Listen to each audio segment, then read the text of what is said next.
कसे आहात? मस्त मजेत ना? चला तर आज बनवायचे आहेत व्हेज कटलेट. त्याच्यासाठी मोठे 2 बटाटे घ्यायचे, ओले वाटाणे घ्यायचे, कुकरला 2च शिट्ट्यांमध्ये शिजवून घ्यायचे.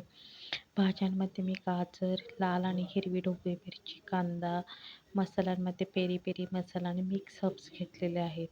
जास्त काही मसाल्यांचा वापर करायचा नाही. एक छोटी वाटी पोहे घेतले, स्वच्छ धुवून घ्यायचे आणि भिजत ठेवायचे पाण्यामध्ये.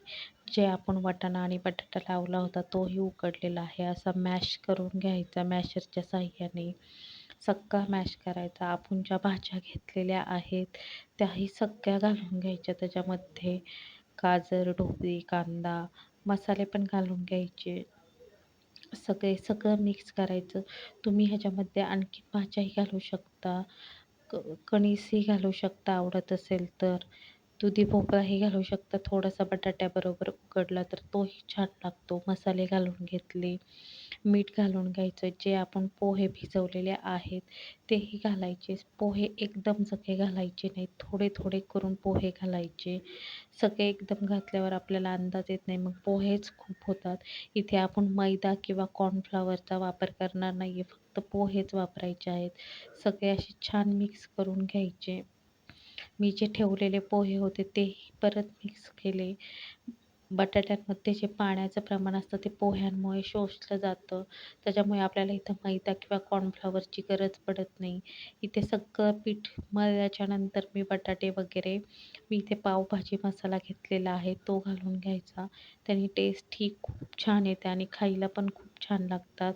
छान असं मिक्स केल्याच्यानंतर कटलेटचा आकार द्यायचा. तुमच्या आवडीप्रमाणे तुम्ही कसेही कटलेट करू शकता.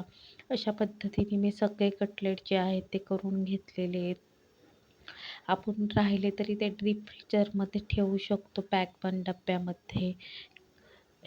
असे सगळे कटलेट झाल्याच्या नंतर मी ह्याच्यावर थोडेसे तीळ असे टाकलेले आहेत. छान लागतात खायला. कढई ठेवायची तापायला, तेल घालायचं गरम होण्यासाठी. तेल खूपही गरम करायचं नाही, लो टू मीडियमच गॅस ठेवायचा. कटलेट खूप घालायचे नाही. जेव्हा हे बुडबुडे बंद होतील तेव्हाच कटलेट हलवायचे. एकदम हलवले ना मग तुटतात तेलामध्ये ते. त्याच्यामुळं सारखे हलवायचे नाही. बारीकच गॅस ठेवायचा म्हणजे छान असे क्रिस्पी होतात. बघू शकता तुम्ही छान असा रंग आलेला आहे कटलेटला, म्हणजे आपले कटलेट इथे तयार झालेले आहेत. अशा पद्धतीने सगळे जे आहेत ते तळून घ्यायचे. तुम्हाला नसेल तळायचे तर बाकीचे तुम्ही पॅक बंद डब्यामध्ये ठेवू शकता. तुम्ही ते ब्रेडचा जे ब्रेड क्रम्स असतो तेही लावू शकता, त्यानेही जास्त कुरकुरीत होतात. पण मैदा कॉर्नफ्लॉवरची काही गरज पडत नाही, तसेच केले तरी चालतात. बघू शकता आपले कटलेट खूप छान झालेले आहेत. अशा पद्धतीने तुम्ही पण एकदा नक्की ट्राय करा. व्हिडिओ थोडा जरी आवडला तरी लाईक आणि सबस्क्राईब करायला विसरू नका.